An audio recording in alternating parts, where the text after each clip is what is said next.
This method can help answer key questions in the field of pediatric emergency medicine, such as screening for metallic foreign body ingestion in children.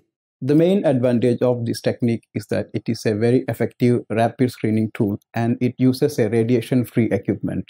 The implications of this technique extend towards early diagnosis of metallic foreign body ingestion in children. By introducing handheld metal detector screening early in the triage process, the number of radiographs being ordered to localize the metallic foreign body can be reduced in this radiosensitive population.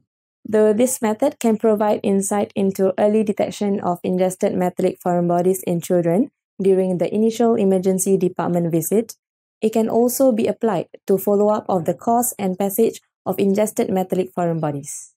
Generally, individuals new to this method might struggle because all of the relevant anatomical areas must be scanned thoroughly.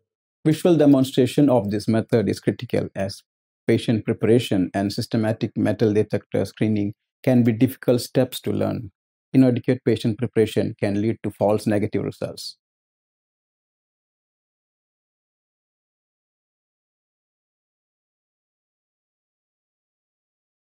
After screening the patient according to the text protocol, dress the patient in a hospital gown.